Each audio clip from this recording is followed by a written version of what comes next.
ዶክተር አምባቸውን በጨረፍታ እንመለከተዋለን። በ1962 ዓ.ም ወርሃ ሂዳር በ8ኛው ቀን በቀድሞው ጎንደር ክፍለ ሀገር ጋይንት አውራጃ አቄቶ ኪዳነ ምህረት መንደር ውስጥ አንዲት የአርሶ አደር ጎጆ ውስጥ ወንድ ልጅ በእናቱ እቅፍ ውስጥ ይቁለጨለጫል። እናት አማኒቱ የመጀመሪያ ልጃቸውን የአገር አድባር የወገን አምባ ይሆን ዘንድ አምባቸው ያሉትን የመጀመሪያ ልጃቸውን ተገላገሉ።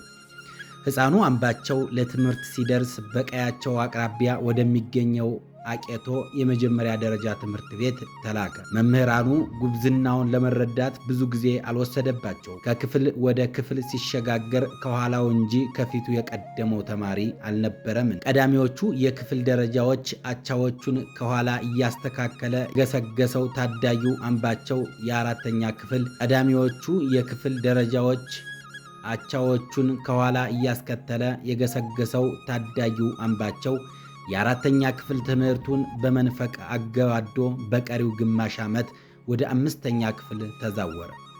የጎበዝ ተማሪነቱም ዝና ከትምህርት ቤቱ አጥር አልፎ በአቄቶ መንደሮች ናኘ።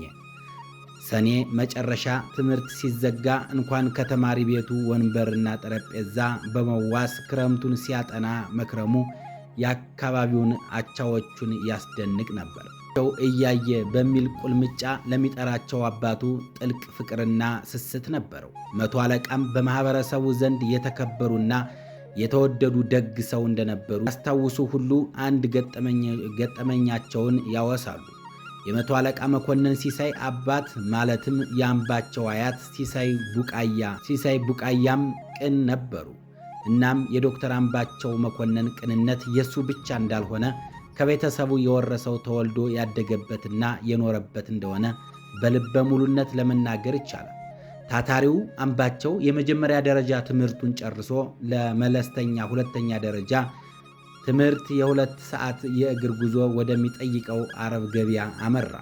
በየቀኑ ለ4 ሰዓት በእግሩ እየተጓዘ ከ7ኛ እስከ 10ኛ ያለውን ትምህርት ሲጨርስ ያኔ ታች ጋይንት አረብ ገበያ የነበረው ትምህርት ቤት የሚያስተምረው እስከ 10ኛ ክፍል ብቻ ስለነበረ 11ኛና 12ኛ ክፍልን ለመማር ንፋስ መውጫ መሄድ ግድ ሆነበትና ቤተሰቦችን ርቆ ወደዚያው አመራ። አምባቸው ለፊዚክስና ለሂሳብ ትምህርቶች ልዩ ፍቅር አድሮበት ስለነበር በውጤቱ ተወዳዳሪ አልነበረውም። በእነዚህ የትምህርት ክፍለ ጊዜያት ጥቁር ሰሌዳው ላይ እየጻፈ ለክፍል ጓደኞቹ ሲያስረዳና ሲተነትን መምህራኑ በአድናቆት ይመለከቱት ነበር። ወደፊት መምህር የመሆን ፍላጎትም የተጠነሰሰው ያኔ ነበር። በተፈጥሮ ሳይንስ ትምህርቶች ላይ ጎበዝ የሆነ ተማሪ ቋንቋ ላይ ሰነፍ ሆኖ ይገኝ ነበር። ይህ አባዜ ግን ለአምባቸው በፍጹም የሚሰራ ሆኖ አልተገኘም። ከተፈጥሮ ሳይንስ ትምህርቶች በተጨማሪ የቋንቋ ችሎታው ልዩና የሚያስደንቅ እንደነበረ አብረውት የተማሩት ጓደኞቹ ምስክሮች ናቸው። አምባቸው መኮንን በትምህርት ዘመኑ ጓደኞቹ ከሚያስታውሱት ነገሮች መካከል የደብተር አያያዙን ጥንቃቄ ነበር። በደብተሩ ላይ አንዳችም አላስፈላጊ ነገር ጽፎ አያውቅም። በ1980 ዓ.ም የ11ኛ ክፍል ትምህርቱን ከአቄቶ ንፋስ መውጫ እየተመላለሰ በሚያስደምም ትጋት ቢያጠናቅቅም በዓመቱ መጨረሻ ላይ ግን ለፈተና አልቀመጥም ማለቱ በጊዜው እጅግ ግርምትን ፈጥሮ ነበር። ምክንያቱም ደግሞ በቀጣዩ ዓመት በሚሰጠው ብሔራዊ ማትሪክ ፈተና የተሻለ ውጤት ለማምጣት 11ኛ ክፍልን ደግሞ ለመማር መወጠኑ ነው። 11ኛ ክፍልን ለሁለተኛ ጊዜ ተምሮ በከፍተኛ ውጤት ወደ 12ኛ ክፍል ቢዛወርም ለዓመታት የለፋበት የ12ኛ ክፍል ማጠቃለያ ፈተና ሳይደርስ በ1982 ዓ.ም የትምህርት ዘመን በተጀመረ በ3ኛው ሳምንት መስከረም 29 ቀን በ1982 ዓ.ም ኢህአዴግ አካባቢውን ለመቆጣጠር በከፈተው ጦርነት ምክንያት ትምህርት ተቋረጠ። ይባስ ብሎም በወርሃ ሂዳር በ1982 ዓ.ም በአካባቢው ሕዝብ የተከበሩት ደጉ ሰው መቶ አለቃ መኮንን በአንዲት ቀን ሕመም ድንገት እስትንፋሳቸው ተቋረጠ። ያሳዛኙ ክሁነት መሪር ሐዘን የአምባቸውን መንፈስ በብርቱ ጎዳው። እኒህ ቀለም እንዳልዘለቀው እንደ አገሬው አርሶ አደር ብቻ ሳይሆን እንደ ምሁር በትምህርቱ እንዲጎብዝ ያተጉት አባት ድንገት ሳይመለሱ በአንድ ቀን ሕመም ይህችን ዓለም መሰናበታቸውን አምባቸውን በብርቱ ፈተነው። በአባቱም ሐዘን የተቆራመደው ወጣቱ አምባቸው ባለቤቱን የያኔዋን ትንሿን የሹሜ ደምሳሽ ያገኘበት ማኅበራዊ አጋጣሚ ተፈጠረ። ትንሿ የሹሜ በአካባቢው ባህል መሠረት ክብር ያላት አባወራ ያሳደጋት የቤት ልጅ ስለነበረች ብዙ እኩዮቹ ለትዳር ይፈልጓት ነበር። የአምባቸው የቅርብ ጓደኛ ያክስት ልጅ የሆነችውን የሹሜን ባያት ጊዜ በደማቅ ውበቷ ተሸንፎ እሷን ካላገባሁ ሞቼ እገኛለሁ በማለቱ በአጎቶቹና በቅርብ ዘመዶቹ አሉታዊ ጫና ደርሶበት ነበር። ላመነበት ነገር ወደ ኋላ የማያውቀው አምባቸው በደም ስሩ የተዋሃደው ጽናት የዘመድ አዝማዶቹን እምቢታ አሸንፎ ለድል እንደሚያበቃው ያውቃልና በራሱ መንገድ ለማግኘት ሞከረ። አብሮ አደግ ጓደኛውን ያክስት ልጅ ትንሿ የሹሜን አሳምንልኝ ሲል ተማጸነው። የማታ ማታም ሁሉንም አማራጮች ተጠቅሞ አሸናፊ ሆነ። የልቡ መሻትም ሞላ። ትንሿ የሹሜንም የግሉ አደረገ። በመጨረሻም ጓደኛሞቹ ኢህዴንን ተቀላቀለ። የተቀበላቸው የድርጅቱ ኃላፊ ከተወሰኑ የማጣሪያ ጥያቄዎች በኋላ አምባቸውን በክፍለ ሕዝብ ጓደኛውን ደግሞ በሰራዊትነት መደባቸው። እነሆ መብራት በሌለው የገጠር መንደር ተወልዶ ወገኖቹን በቀላል በሽታ ጭምር ከሚገረፉትና ድህነት ያለ ቅጥ ካደቀቀው አቄቶ የተገኘው አምባቸው መኮንን የፖለቲካ ሕይወቱን በዚህ ሁኔታ ሀ ብሎ ጀመረ። በ1984 ዓ.ም ትኩስ ትዳሩን ውድ ባለቤቱን ተለይቶ ወደ ሰሜን ሸዋ ተዛወረ። በቅድሚያም የወረዳውን ሰላምና ደህንነት ማስጠበቅ ላይ አተኩሮ በመስራት ውጤታማ ሊሆን ችሏል። በ1984 ዓ.ም ቅንቢቢት ወረዳ ሸኖ ከተማ ተመድቦ እስከ 1987 ዓ.ም ድረስ አገልግሏል። በዚሁ ወረዳ ተመድቦ በሚሰራበት ወቅት ትንሽ ፋታ በማግኘቱ የልቡን ክፋይ ሸኖ ሊያመጣት ወደ ጋይንት አመራ።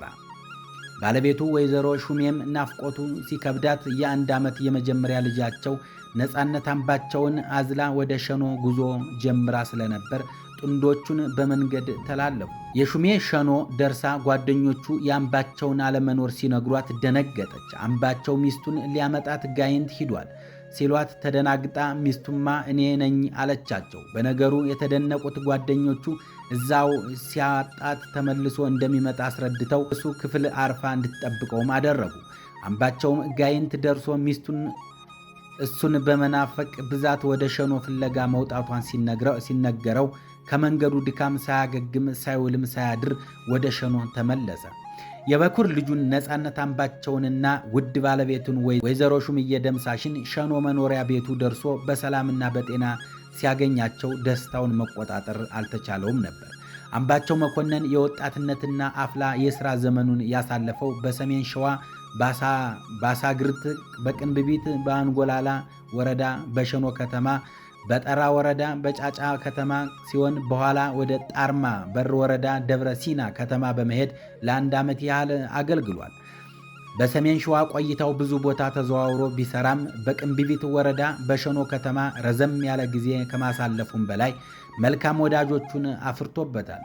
ሁለተኛ ሴት ልጁን መዓዛ አምባቸውም የተወለደችው በዚሁ ከተማ እያለ ነበር። ሸኖ የተዛመዳቸው ደጋግ ጎረቤቶቹ ባለቤቱ ጠይቀው ብቻ በመሄድ ሳይሆን እንደ ራሳቸው ልጅ ተንከባክበው አርሰዋል። አምባቸው ያቋረጠውን የ12ኛ ክፍል ትምህርት በዚህ አጣብቂኝ በሆነ ጊዜ ውስጥ ሆኖ በ1986 ዓ.ም ትምህርቱን በተልእኮ መማር ጀመረ። ለፈተና የሚዘጋጅበት የሚያጠናበት ጊዜ ስላልነበረው እና ስራ እንዳይበድል ከመስጋት ሲወጣ ሲገባ እንዲያየው በማሰብ የፊዚክስና የሂሳብ ፎርሙላዎችን በወረቀት አዘጋጅቶ እያጠና ይተጋ ነበር። አምባቸው እረፍት ከሌለው ስራ ጋር ያውም በተልእኮ ተምሮ የሀገር አቀፉ ብሔራዊ ፈተና ተፈትኖ ለዩኒቨርሲቲ የሚያበቃውን ውጤት 3.2 በማምጣት አጠናቀቀ። በ1988 ዓ.ም ሲቪል ሰርቪስ ዩኒቨርሲቲን ተቀላቅሎ ኢኮኖሚክስ መማር ጀመረ። ቤተሰቦቹም ከሸኖ ወደ አዲስ አበባ በማምጣት እዛው ሲቪል ሰርቪስ ዩኒቨርሲቲ አካባቢ ኮተቤ ብረታ ብረት ሰፈር ቤት በመከራየት ከአጠገቡ እንዳይርቁ አደረገ። አንድ ኮርስ ብቻ ቢ ሲያመጣ ቀሪዎቹን ኮርሶች በሙሉ ኤ በማምጣት በድምሩ 3.9 በማስመዝገብ በ1990 ዓ.ም የመጀመሪያ ዲግሪውን በማዕረግ ተመረቀ። ከምርቃት በኋላ በቀጥታ ወደ ባህር ዳር አቅንቶ በተለያዩ የክልል የሥራ ኃላፊነት ቦታዎች ላይ አገልግሏል። በአማራ ክልል ሥራ አመራርነት ኢንስቲትዩት ሥራ በጀመረ በ6ኛ ወሩ የማስተርስ ነፃ የትምህርት ዕድል በማግኘቱ የካቲት 1991 ዓ.ም ኮሪያ ወደሚገኘው ተቋም አቅንቷል። በዩኒቨርሲቲው ቆይታውም የትምህርት አቀባበሉና ተግባቢነቱ ከተለያዩ አገራት በመጡ ተማሪዎች ተወዳጅና ታዋቂ እንዲሆን አድርጎታል። አምባቸው መኮንን በኮሪያ ቆይታው ማስተርሱን ሰርቶ ሲመለስ ሥራ አመራር ኢንስቲትዩት ተመደበ። አሁን ወደ ከፍተኛው የፖለቲካ አመራርነት ተጠጋ። በነሐሴ ወር በ1993 ዓ.ም በተካሄደው የብአዴን 5ኛ ድርጅታዊ ጉባኤ ለመጀመሪያ ጊዜ የማዕከላዊ ኮሚቴ አባል ሆነው ተመረጡ። ከሥራ አመራር ኢንስቲትዩት ኃላፊነት በኋላ የብአዴን ማዕከላዊ ኮሚቴ ጽሕፈት ቤት ኃላፊ በመሆን አገልግለዋል። ወትሮም ለቴክኖሎጂ ቅርብ በመሆናቸው በብአዴን ጽሕፈት ቤት የአባላቱን ኦርኔል ዲጂታላይዝድ ለመጀመሪያ ጊዜ ያደረጉት አምባቸው መኮንን ናቸው። ከዚያ በኋላ የተለያዩ የክልል ቢሮዎችም ለአጫጭር ጊዜያት በኃላፊነት ሰርተዋል። የክልሉ ንግድና ኢንዱስትሪ ምክትል ቢሮ ኃላፊ እንዲሁም የጥረት ኮርፖሬት ምክትል ኃላፊ በመሆን አገልግለዋል። ወደ ኢንግላንድ ኪንት ዩኒቨርሲቲ ለከፍተኛ ትምህርት እስከሚሄዱ ድረስ የንግድና ኢንዱስትሪ ቢሮ ኃላፊ ነበሩ። በ2000 ዓ.ም ባለቤታቸው አዲስ ከተወለደው ልጃቸው ጋር አራስ ቤት ራሳቸውን ያልቻሉ ሕፃናት ልጆቻቸውንም ሆነ የሚያሳድጓቸው እህትና ወንድሞቻቸው ለባለቤታቸው ትተው ለ3ኛ ዲግሪ ወደ እንግሊዝ ሀገር ባመሩበት ጊዜ በራሳቸው ጥረት ባገኙት የከፍተኛ ትምህርት ዕድል ስኮላርሺፕ መሰረት 75% በዩኒቨርሲቲው የሚሸፈን ቢሆንም ቀሪውን 25% የክልሉ መንግስት አድርጎት በማያውቀውና ባልተለመደ መልኩ ለአንተ ለማስተማሪያ የሚሆን ገንዘብ የለንም ሲል ከለከላቸው።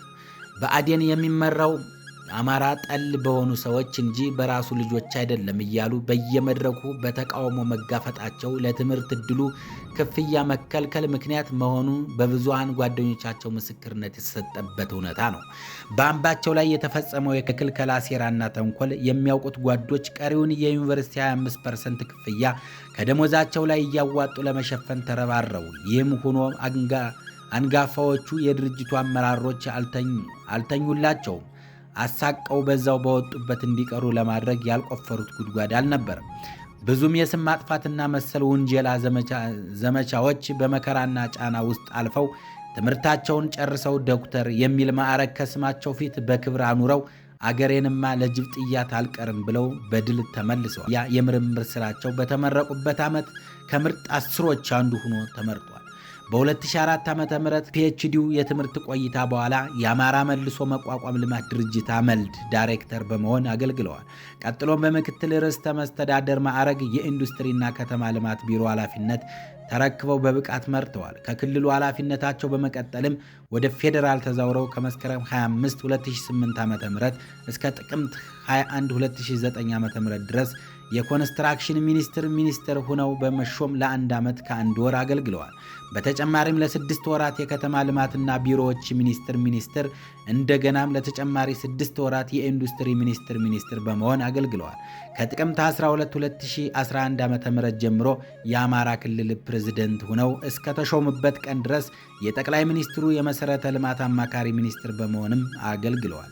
በመጨረሻም በሀገር አቀፍ ደረጃ በተቀጣጠለው የለውጥ ምዕራፍ ላይ ባበረከቱት የማይተካ የጎላ ሚና በሕዝብና በጓደኞቻቸው ዘንድ ዝነኝነትን በማትረፍ የካቲት 29 ቀን 2011 ዓ.ም የአማራ ብሔራዊ ክልላዊ መንግስት ርዕሰ መስተዳድር ሆነው እያገለገሉ ባሉበት ወቅት ሰኔ 15 ቀን 2011 ዓ.ም በተቀነባበረ ሴራ ፊት ለፊት እየተጋፈጡ የማይነካውን እየነኩ የማይደፈረውን እየደፈሩ ከዕድሜ ልክ እስራት ነፃ እንዲወጡ ባደረጓቸው ብርጋዲየር ጄኔራል አሳምነው ጽጌ አማካኝነት ኢሰብአዊ በሆነ መንገድ ከጓዶቻቸው ከአቶ እዘዝ ዋሴና ከአቶ ምግባሩ ከበደ ጋር በስራ ገበታቸው ቢሮ ላይ እያሉ በአንድ ላይ በጥይት ተደብድበው ተሰውተዋል። የሰኔ 15ቱ የግድያ ሴራ እንዲጋለጥ ሐቁም እንዲወጣ ፍትህም እንዲሰፍን የሰማዕቱ አምባቸው ቤተሰቦች ይጠይቃሉ። ስለ ግድያ ወንጀሉ አጠቃላይ ሁኔታ ለታሪክ እንዲሁም ሕሊና ላላቸው ሰዎች ኃላፊነቱን በመተው የጊዜን ፍርድ መጠበቅ የመጨረሻው መፍትሄ መስሎ ቢታይም ዛሬ መንግስት ፍትህን የማስፈን ተልዕኮውን እንዲወጣ የሰማዕቱ ቤተሰቦች በመጠየቅ ላይ ናቸው። በ49 ዓመታቸው ከጓዶቻቸው ጋር ሰማዕትነት የተቀበሉ ዶክተር አምባቸው መኮንን እጅግ ሰው ወዳድ፣ ቅን፣ ደግና ትዳራቸውን አክባሪ የነበሩ ሲሆን ለ29 ዓመት በዘለቀው ትዳራቸውም አንድ ወንድ ልጅና አራት ሴት ልጆችን አፍርተዋል። ነፍስ ይማርልን።